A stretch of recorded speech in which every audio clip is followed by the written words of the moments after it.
안녕하세요. 네, 이면수라고 합니다. 네, 저는 우리하나 은평 장애인 자립생활센터에서 그 활동 지원 전담 인력으로 일하고 있습니다. 제가 오늘 말씀드릴 내용은 활동 지원사들이 알아야 될 것들에 대해서 제가 말씀드리려고 해요. 활동 지원사분들이 요즘에 점점 늘어나고 있고, 교육기관에서도 되게 많은 사람들이 교육을 받고 있는 상황이죠. 네. 그래서 여러분들이 활동지원사로서 일을 할 때 어떤 것들을 알아야 되는지를 말씀드리도록 하겠습니다. 일단 활동지원사도 이제 자격증을 따고 나서도 보수교육이라는 거를 계속 받아야 돼요. 그래서 여러분들이 이제 그 어디 회사에 그 소속이 되면은 1년에 2번 이상은 이제 보수교육을 받으셔야 되고, 그거는 이제 각 이제 회사마다 다를 거예요. 그러고 이제 법정인 의무 교육이 있습니다.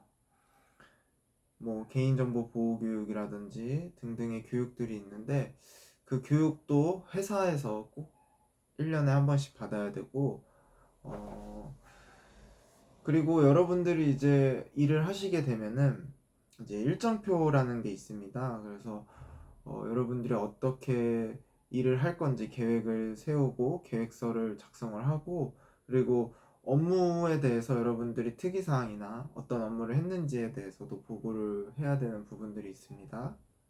그런 것들도 있고, 그리고 여러분들이 이제 일을 하시기 전에 범죄 경력을 조회를 또 해야 되고, 그리고 향정신 건강 진단이라고 이제 마약 대마 이런 향정신에 대한 건강 검진을 받아야 됩니다.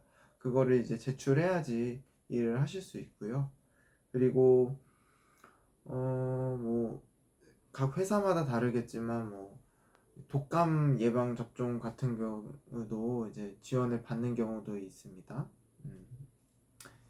그리고 여러분들이 이제 각 회사마다 다르겠지만 근로 시간을 지정해 두는 데들이 있을 거예요. 그래서 여러분들이 근로 시간에 대해서도 여러분들이 체크를 할 필요가 있고요.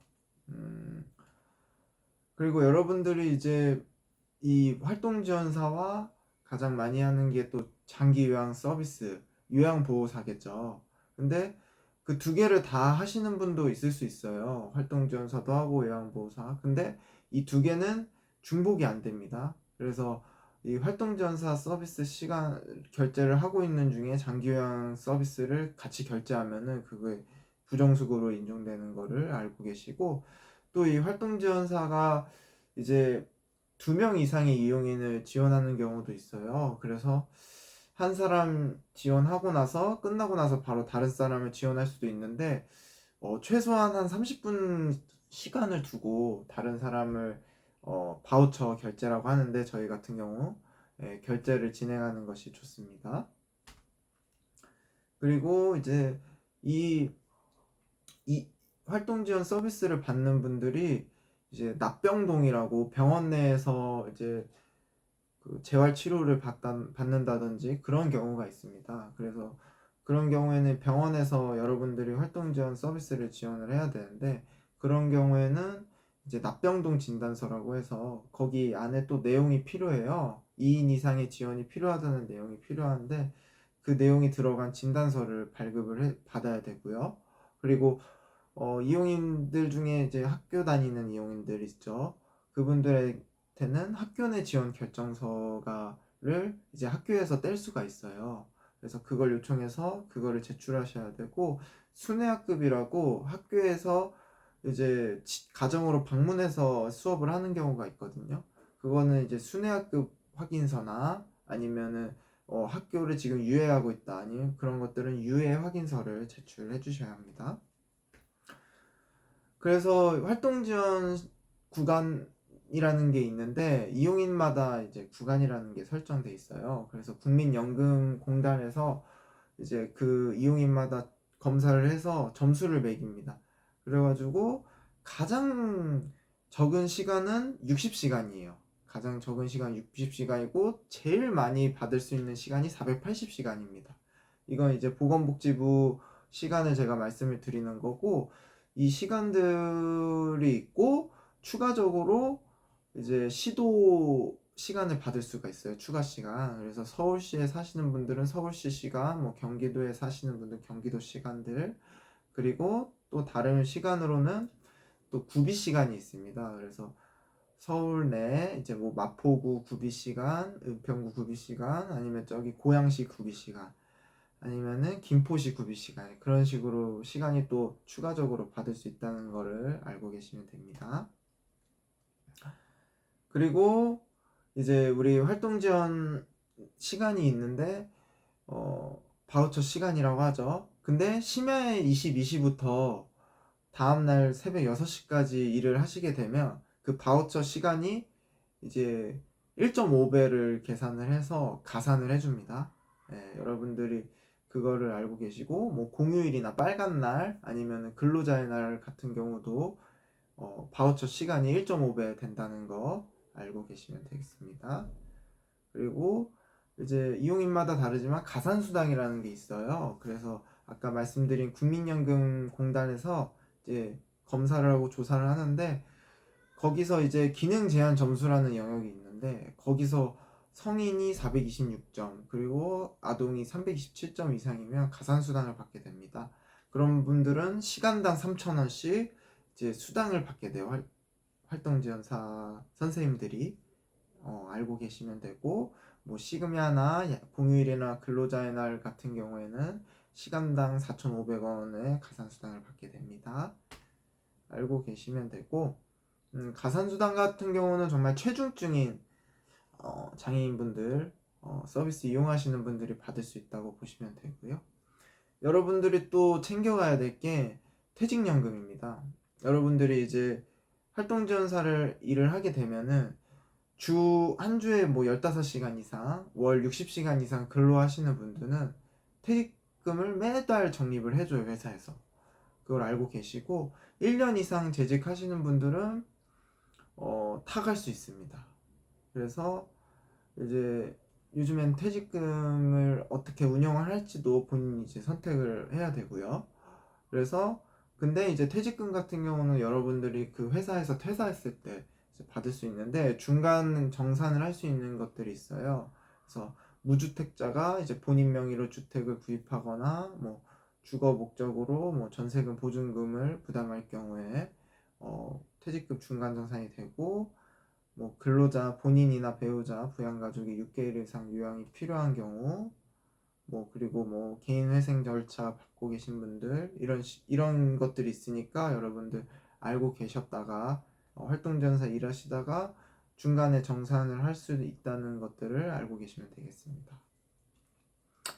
그리고 여러분들이 정말 주의해야 될 것들이 부정수급이에요. 이거는 이제 일단은 이제 국민연금에서 저희가 이 바우처가 나가기 때문에 여러분들이 이 어쨌든 보조금이라고 보면 되죠.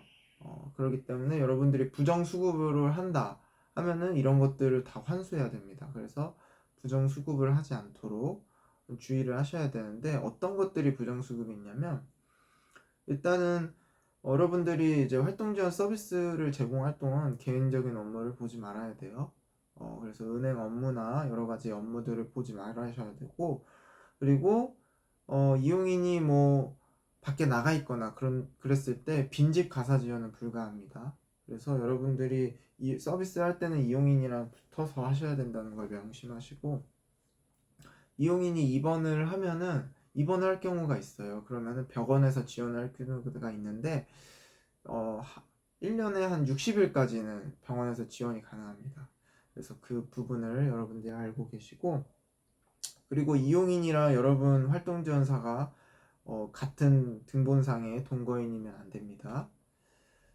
그리고 여러분들이 뭐 서비스를 이제 제공을 하다가 뭐 자차 운전을 하시는 분들이 있을 수 있죠. 그래서 주유비를 뭐 바우처로 이제 내가 해주겠다 이런 경우가 있는데, 이 서비스는 활동지원 서비스에만 지급이 돼야 되고 사용이 돼야 됩니다. 그래서 뭐 주유비라든지 뭐 다른 어떠한 서비스나 이런 거에 대해서도 여러분들이 하면 안 되고, 이 바우처 카드로 여러분들이 이제 출근할 때, 퇴근할 때 이제 결제를 하게 되는데, 이 카드를 본인이 이제 가지고 활동지원사가 이용인 카드를 가지고 있으면 안 되고, 이거를 다른 사람들한테도 주면 안 돼요.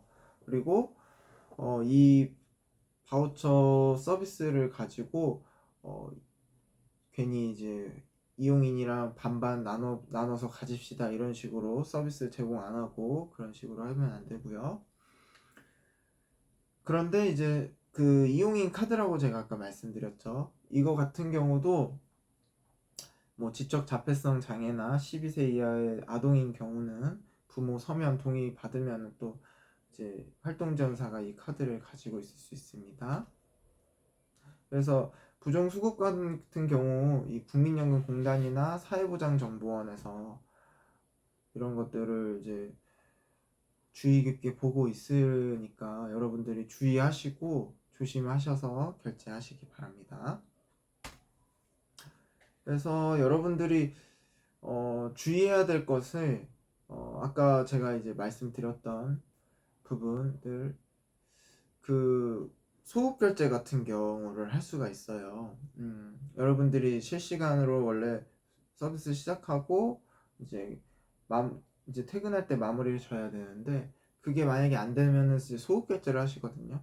근데 그 소급 결제를 뭐 야간에 한다던가 아니면은 그 활동 이용인이 이제 서비스를 받지 않는 그 시간들이나, 좀 동떨어진 시간에 하거나 그러면 안 되고요. 여러분 뭐 활동지원사나 이용인이 만약에 해외를 나가게 되면 출입국 신고가 됩니다. 그런데 바우처가 찍힌다. 그러면은 여러분들 걸려요. 그래서 어디 해외를 가거나 뭐 그렇게 되면은 여러분들 바우처 긁으면은 걸린다는 거 알고 계시고, 뭐 이용인 중에 뭐 아동 같은 경우가 있죠. 아동 같은 경우 뭐 방학 때는 사실 서비스가 안 필요할 수 있잖아요. 그렇다고 하더라도 여러분들이 바우처 결제를 하거나 뭐 이용인이랑 이렇게 나눠 갖는다거나 그런 식으로 하면 안 됩니다. 여러분들 그 부분을 아시고, 이런 것들이 금액이 환수 조치가 되고 여러분들이 경찰이나 검찰 조사 같은 거 받을 수 있으니까 여러분들 이 부정사고 수급에 대해서 조심하시고 정직하게 서비스 제공하시면 되고요. 이런 식으로 이제 활동 지원 서비스를 여러분들이 이제 제공하시면 되는데, 여러분들이 좀 어려운 부분들이나 활동 지원 알고 싶은 부분들, 그런 분들 것들이 있으면 댓글 달아주시고, 제가 어쨌든 현장에서 일하면서 이제 경험해 왔던 것들이나 알고 있었던 것들, 여러분들이 활동 지원사 하시면서 어떻게 하면 더 효율적으로 더 잘 할 수 있을지에 대해서 저희가 도움이 되었으면 좋겠습니다. 오늘도 얘기 들어주셔서 감사합니다.